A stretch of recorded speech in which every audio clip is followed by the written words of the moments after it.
Hello,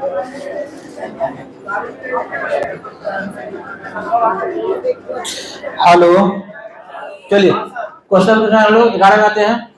क्या बोल रहा है कि प्राथमिक स्तर पर आप किस तरह का बाल सही, तो हो गया ना, नहीं भाई हो रहा। अच्छा, प्राथमिक स्तर पर आप किस तरह का बाल साहित्य उचित समझते हैं? किस तरह का बाल साहित्य?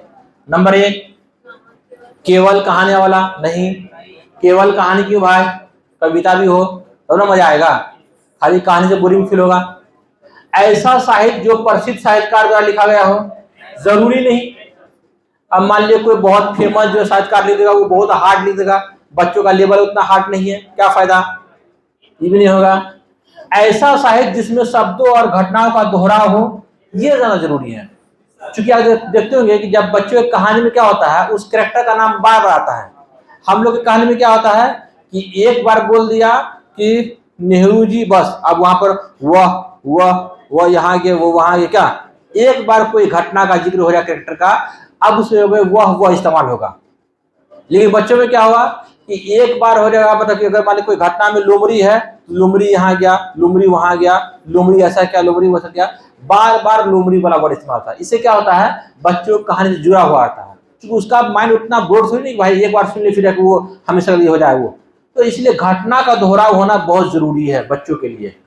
तो ज्यादा अच्छा कौन है? आंसर क्या होगा? सी होगा, डी तो होगा नहीं। चलिए अब आते क्वेश्चन नंबर 12। प्राथमिक स्तर पर, कौन स्तर पर? प्राथमिक स्तर पर बहुसांस्कृतिक पृष्ठभूमि। देखिए जब भी बहुसांस्कृतिक बोले इसका मतलब क्या हो गया, भाषा में भी अंतर हो जाएगा। तो प्राथमिक स्तर पर बहुसांस्कृतिक पृष्ठभूमि वाली कक्षा में बच्चों का लक्ष्य भाषा परिवेश से अधिक करते हुए क्या करते हो, मतलब कक्षा कैसा है, बहुसांस्कृतिक है। और इस कक्षा में बच्चे लक्ष्य भाषा मतलब जिसको उसको सीखना है, मान लिया माध्यम जब वो जानता ही, अब जो जवान को उसको सीख रहा है उसको क्या बोलेंगे हम लोग, लक्ष्य भाषा। तो लक्ष्य भाषा के परिवेश से भाषा अर्जित करते हैं, मतलब कि कक्षा जो बहुसांस्कृतिक बोला है, मल्टीपल लैंग्वेज वाला कक्षा है, वैसे कक्षा में वो लक्ष्य भाषा के परिवेश से, जो भाषा सीख रहा है उसके परिवेश से भाषा को वो अर्जित कर रहा है, मतलब लक्ष्य भाषा को वो सीख नहीं रहा है, अधिगम लेवल का वो अर्जन कर रहा है। ठीक है, तो कैसे करेगा वो अर्जन? नंबर 1, लक्ष्य भाषा की अपनी भाषा से तुलना करके, क्या कंपेयर करके, सही बात है, होगा बिल्कुल बात है, कंपेयर करें भाई कि उसको हम क्या बोलेंगे अपने जबान में, ये सही है। धीमे धीमे भाषा के रचनात्मक प्रयोग का अभ्यास करते रहने, सही बात है, ये भी अच्छा है। क्योंकि स्लोली लक्ष्य भाषा में जैसे मान लिया उसका मादरी जबान क्या है, मैथिली है, लक्ष्य भाषा क्या उसका हिंदी है, तो आप उसको मैथिली से क्या सीखना है, हिंदी को अर्जित करना है। कैसे करेगा वो, धीरे धीरे उसका रचनात्मक इस्तेमाल करेगा, कैसे इसका इस्तेमाल, कैसे इसको हम जो है मैथिली में अगर हम इसको बैगन बोलते हैं तो हिंदी में क्या बोलेंगे, ठीक है, इसको अगर लोमड़ी बोलते हैं तो हिंदी में क्या बोलेंगे। इस तरह से बच्चा अपना एक मतलब कि भाषा सीखने का एक अपना आइडिया बनाएगा, उसके अनुसार बनेगा भाषा को सीखेगा और अभ्यास करेगा। ये ज्यादा अच्छा है, ये ज्यादा बेहतर अच्छा है। उसे शुद्ध अशुद्ध रूप से पहचाने, जरूरी नहीं, ये इंपॉर्टेंट नहीं, क्योंकि अर्जन करना है, अर्जन करने के लिए जरूरी नहीं है। व्याकरणिक नियम की शुद्धता, ये भी गलत है। तो बेहतर क्या है, ए और बी, क्या बेहतर, ए और बी। लेकिन आंसर ये होगा इसका, क्योंकि यहाँ क्या बोल रहा है, खाली तुलना कर रहा है, तो वही बोला इंग्लिश बोला, क्योंकि आप लोग इंग्लिश कैसे सीखे, तुलना करके, कि तोता मीन्स पैरट, कबूतर मीन्स पिजन, कंपेयर करके पढ़े। आज इंग्लिश आ रहा है, नहीं आ रहा। जब उसी चीज को आप रचते, अपने माइंड में क्रिएट करते, अपने हिसाब से करते, भाई इसको कैसे कैसे बोलेंगे, अरे आप इंग्लिश बोलते, तो बेहतर क्या है, रचनात्मक प्रयोग। बेहतर क्या है, रचनात्मक प्रयोग। तो आंसर क्या होगा, बी होगा। बात समझ में आ रहा, क्या आ रहा कि नहीं आ रहा, कि नहीं आ रहा? हाँ, तो आर बोलिए। आप आते हैं पेपर 2 का क्वेश्चन नंबर 1 में आते हैं। पेपर 2 का क्वेश्चन नंबर 1, उच्च प्राथमिक स्तर पर हिंदी सीखने सिखाने की प्रक्रिया में किसकी महत्वपूर्ण भूमिका है? अगर मान लीजिए मिडिल स्कूल में अगर आप अच्छा नहीं है, ठीक है नहीं है, तो मिडिल स्कूल में जो है हिंदी सीखने सिखाने में किसकी भूमिका नहीं है? अभ्यास पत्रक की, इसकी भूमिका नहीं है, चलिए ठीक है, तो है नहीं, कोई कोई खास नहीं है। अभ्यास, खाली अभ्यास से सीख लेगा, खाली क्वेश्चन आंसर सीख लेगा। मान लिया आपको सीखना है इंग्लिश, आप इंग्लिश में खाली आपको यहाँ पर सवाल लिखा हुआ है, क्या लिखा है, विच मैंगो डू यू लाइक, है ना, खाली ऐसे लिखा हुआ है क्वेश्चन। क्या इससे आपको समझ आएंगे, इंग्लिश सीख लेंगे? नहीं सीखेंगे। तो अभ्यास से इंग्लिश नहीं सीखेंगे, जरूरी नहीं है, ठीक है। यहां बोला है प्रश्न पत्र, ये तो और गलत है ना। संचार माध्यम ये सही है, पाठ ये सही है, बस दो सही है दो गलत है।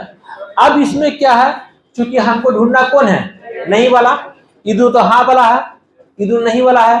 इन दोनों नहीं वाला में ज्यादा नेगेटिव कौन है, इसलिए कि अभ्यास में हो सकता है क्या कि उसको अभ्यास बोलने का कभी मतलब बोलने का भी करवाया गया हो, या अभ्यास ये भी हो भाई कैसे इंग्लिश सीखेंगे, कैसे हिंदी सीखेंगे, इसका प्रैक्टिस करवाया हो, तो वहां अभ्यास का सेंस ये भी हो सकता है। लेकिन प्रश्न पत्र का सीधे मीनिंग क्या निकल रहा है, खाली क्वेश्चन आंसर, सिर्फ क्वेश्चन आंसर, तो ज्यादा नेगेटिव कौन है, बी है। तो आंसर क्या होगा, बी होगा। यही सीटेट है, यही क्या है, सीटेट है। नेगेटिव तो, लेकिन सबसे ज्यादा नेगेटिव कौन है, आंसर क्या होगा, वही। अगर मान लीजिए यहां पर हम ये दे दें, यहां पे ये बोल दे हम,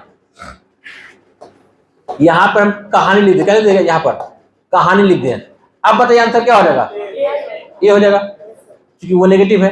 अब नेगेटिव एक ही बच गया, तो यहां कहानी लिख दो तो आंसर क्या हो जाएगा, ये हो जाएगा। सी, संचार माध्यम, बातचीत से क्या हो, बातचीत भाषा सीखता ना लोग, अच्छा बात है ना, संचार माध्यम तो बेहतर है, ठीक है। तो हिंदी सीखने सिखाने में संचार माध्यम से बेहतर तरीका है बातचीत। कौन नहीं है उसको देखना, ध्यान देना है। क्या क्वेश्चन आंसर बी होगा। चलिए अब आगे क्वेश्चन नंबर किसमें, क्वेश्चन नंबर किसमें आएंगे हम लोग, 2 में आते हैं। क्या है, समृद्ध बाल साहित्य। कैसा बाल साहित्य, समृद्ध मतलब बिल्कुल परिपूर्ण अपने आप में, उसमें सब कुछ हो, जो जो बच्चों के भाषा सीखने के जरूरी है वो सब बात किसमें हो, उसमें हो। तो समृद्ध बाल साहित्य का सबसे महत्वपूर्ण उद्देश्य है, क्या उद्देश्य है, नैतिक मूल्य का विकास करना, सही बात है, नैतिकता आता बच्चों में। भाषा संरचना का विकास करना, सही बात है, ये भी आता है बच्चों में। कल्पना शक्ति का विकास करना, सही बात है, ये भी होगा। सृजनात्मक भाषा प्रयोग को विकसित करना, ये भी सही होगा। चारों सही है क्या इसमें, ये सबसे बेहतर कौन है, हाँ, इसलिए कि सृजनात्मक भाषा का प्रयोग, सृजनात्मकता भाषा का प्रयोग, सृजनात्मकता में सब आ जाएगा, कल्पना भी आएगा, भाषा संरचना भी आ जाएगा, नैतिक सब आ जाएगा उसके। इसलिए इसमें आएगा, क्योंकि जब बच्चा सीखने के लिए खुद से रूल्स नियम क्रिएट करता है, खुद से जद्दोजहद करता है, कुछ आइडिया बनाता है, तो वो ज्यादा बेहतर है ना। तो